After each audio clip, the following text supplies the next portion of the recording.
Channel ya YouTube channel ကိုလည်း subscribe ထားပြီးပါဗီဒီယိုအကြည့်တင်တိုင်းတင်ရအောင် notification bell ခေါင်းလောင်းလေးကိုလည်းဖွင့်ထားပြီးကိုနေ့တိုင်းရက်ခံချင်ပါလေခင်ဗျာ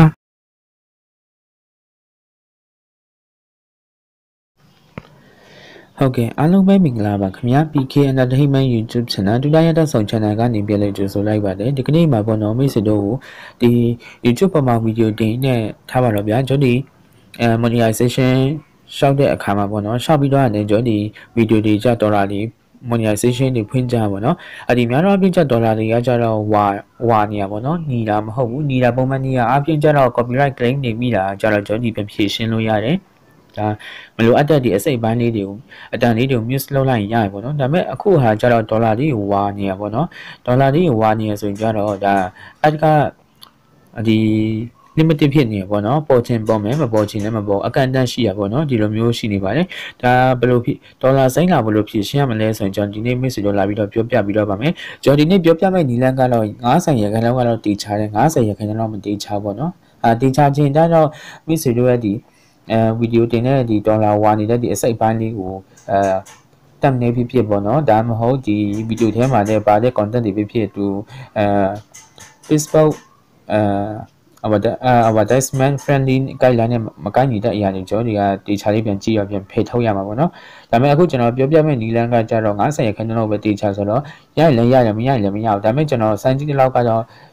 10ပေါက်လောက်မှာ9ပေါက်လောက်ကျွန်တော်ပြင်ရပါတော့ဒါကြောင့်မလို့ကျွန်တော်ဒီနေ့ message တော့လာပြီးတော့ရှင်းပြပေးခြင်းဖြစ်ပါတယ်ဟုတ်ကဲ့နော်အရင်ဆုံးပေါ့ဗျာကျွန်တော်ဒီဒေါ်လာဝါနေတဲ့အရာတစ်ခုကိုကျွန်တော်ပြန်ယူပေးလိုက်မယ်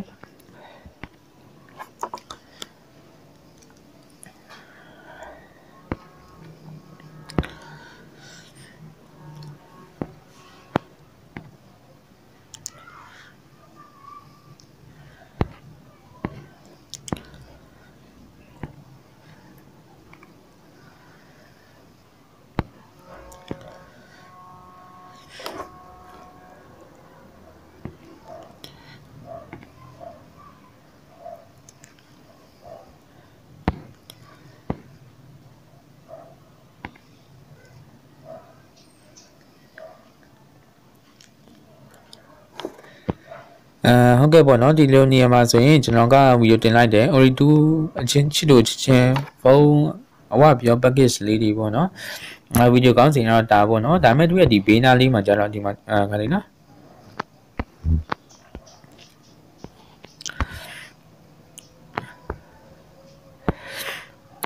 ဟုတ်နော်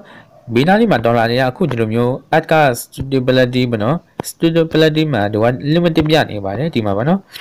ဒီ limited ပြနေတယ်ဒီကပုံမှန်လိုမျိုးဒီလိုမျိုးဒီအပေါ်လိုမျိုးဒီစိမ့်နေရမဟုတ်ပေါ့နော်ဒီလိုမျိုးဖြစ်နေရမဟုတ်ဒီကဒီလိုမျိုးဝါနေဆိုအကြောင်းညာမဝင်ဖြစ်နေပေါ့နော်ဒီလိုမျိုးကျွန်တော်ဒီဘယ်လိုလုပ်မလဲဆိုတော့အရင်ဆုံးပေါ့နော်ဒီဗီဒီယိုလေးရဲ့နားမှာပေါ့နော်ဒါတစ်ချက်လေးဖိလိုက်ပြီးဆိုတော့ဒီလိုမျိုးဒေါ်လာ logo လေးပေါ်လာပါလိမ့်မယ်ဒါလေးတစ်ချက်နှိပ်ပြလိုက်ပါ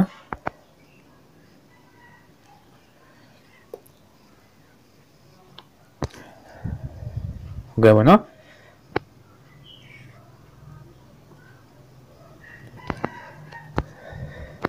ဟုတ်ကဲ့နော်ဒီအပေါ်မှာစိမ့်ပြီးဆိုတွေ့လာကြည့်ပြစာလေးကတော့နည်းနည်းလေးဟိုဖြစ်နေပါနော်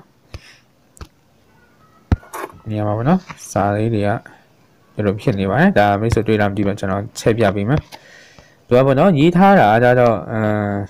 ခါလေးပါThis video is running limited ပေါ့နော် or no as just to content identify ပေါ့နော်is not suitable for most advertiser ပေါ့နော်ကြောင့်ညာရှင်နေနဲ့တိတ်ပြီးတော့မကိုက်ညီဘူးလို့ဒါကြောင့်မလို့ပဲသူကအတည်ပြလို့မရလို့ဒီပြောထားပါဒါကြောင့်မလို့ကျွန်တော်ဒီနေရာမှာပေါ့နော်တချို့ဟာကြီးကြတော့ဒီနားမှာဆိုရင် request review လေးကကြပုံမှန်ပြပြီးရပါတော့ဒါကျွန်တော်တစ်ခါလုပ်ပြီးတော့ပြီးမလို့ပဲသူကမပေါ်တော့ဗောနော်ဒါပုံမှန်အဖြစ်ဒီနေရာမှာ request review ဆိုတာလေးကပြနေရပါတော့ဒီနေရာမှာမိတ်ဆွေဒီ request တွေတောင်းပေးလို့ရပါတယ်ဒါမိတ်ဆွေဒီ request တွေတောင်းပေးတဲ့နေရာမှာပေါ့နော်ဒါပုံမှန်အဖြစ်မိတ်ဆွေဒီအခုဆိုရင်ဒါကျွန်တော်ထပ်ပြီးတောင်းထားလိုက်မယ်ဒါ request sorry ပါ request တွေတောင်းနေရမှာအခုမှာပေါ့နော် request human review ပေါ့နော်ပုံမှန်အဖြစ်မိတ်ဆွေဒီ YouTube မှာဗီဒီယိုတင်လိုက်ပြီဆိုရင်ဒီကတော့ system နဲ့ပဲအလုပ်လုပ်တာပေါ့နော် system နဲ့အလုပ်လုပ်တဲ့နေရာမှာဒီကတော့နည်းနည်းမားနေတယ်အဆင်မပြေဘူးပေါ့နော်ဒါတော့အခုဟာကျွန်တော်ဒီက ခွင့်ပြုချက်တောင်းမယ်ပေါ့ဗျာခွင့်သူတို့ကိုပုံမှန်လူနဲ့ပဲပြန်ပြီးတော့စစ်ဆေးခိုင်းတာပေါ့နော် manually စနစ်နဲ့ပဲပြန်ပြီးတော့သူတို့စစ်ဆေးခိုင်းမယ်ဒါကျွန်တော်တို့ဒီနေရာမှာပေါ့နော်ဒီနေရာမှာနော် I have double check ဆိုလေးတစ်ချက်နေပြလိုက်ပါပြီးတော့ဒီညာဘက်နားလေးမှာဆိုရင် request review လေးကိုပဲတစ်ချက်နေပြလိုက်ပါ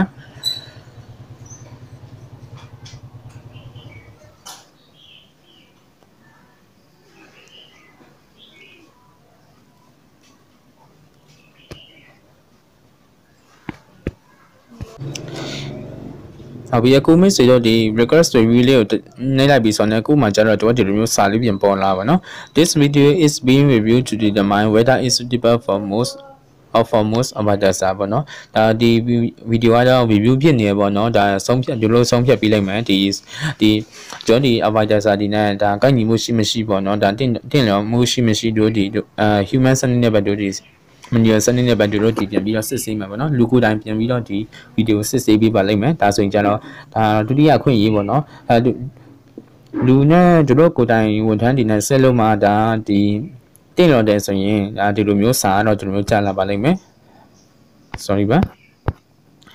ဟုတ်ကဲ့နော်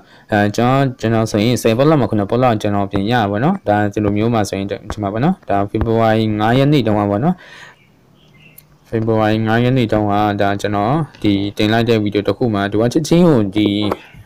တင်လိုက်ပြီးမကြခင်မှာ monetization ဖွင့်လိုက်တာကိုတို့ဒေါ်လာချက်ချင်းဝါရပါနော်အခုမှဆိုရင်ဒီလိုမျိုးဆိုရင်တို့ကမှာပေါ့နော် MS Player မှာစက်ကားတွေကိုစမ်းထိုးပြီးကြည့်နေဆိုတာပုံမှန်အဖြစ်ကျွန်တော်ကဒီဗီဒီယိုကြတော့ဒီဟိုပါနော်ဒေါ်လာဝါနေပေါ့နော်အခုမှဆိုရင်ဒီကဒီလိုမျိုးမိဆိုဒီရပြီးသွားပြီဆိုတော့ဒေါ်လာဒါတို့ဘာဖြစ်ဖြစ်ပေါ့နော်ဝါဆက်ပြီးတော့ဝါနေဒီဖြစ်စိတ်တာမဟုတ်ဒီစိတ်မယ်ဆိုရင်လည်းတို့ YouTube ကစာပို့ပေးပါလိမ့်မယ်ဒါကမှစိတ်ခဲ့မယ်ဆိုရင်ကျတော့ဒီလိုမျိုးစာပို့မှာပါဒီမျိုးပေါ့နော် great news တယ်နော်ပေါ့နော် after manually reviewing your video we have determined that it's suitable for all of our data ပေါ့နော်ဒါပုံမှန်အဖြစ်ပြန်စစ်ဆေးလိုက်တဲ့အခါမှာမိတ်ဆွေတို့ဒီဗီဒီယိုကကြတော့ our data နဲ့ကိုက်ညီမှုရှိကြောင်းသူကစာလေးပြန်ပို့လာပါတယ်ဒီလိုမျိုးဆိုရင်မိတ်ဆွေဒီဗီဒီယိုကပုံမှန်အဖြစ်ပြန်ပြီးတော့စိမ့်နေပေါ့နော်ဒေါ်လာတွေကပြန်ပြီးတော့စိမ့်နေပါပြီဒါဆိုရင်ဒီဗီဒီယိုတစ်ပုတ်ထဲတည်းမဟုတ်ဘူးနော်ဒီဗီဒီယိုမှာလည်းဒီမှာပေါ့နော်ဒါဆိုရင်ကျွန်တော်ဒါဆိုရင်ပို့ပြီးတော့ထိရောက်မှုရှိရပါတော့ကျွန်တော်တင်လိုက်တာမကြာသေးဘူးဗျဒီဗီဒီယိုကိုပြီးခဲ့တဲ့3-4ရက်လောက်မှတင်လိုက်တာပေါ့နော်ဒါ Givvy video proof ပေါ့နော်ဒါ Givvy ဂိမ်းတွေကစားနေဒီ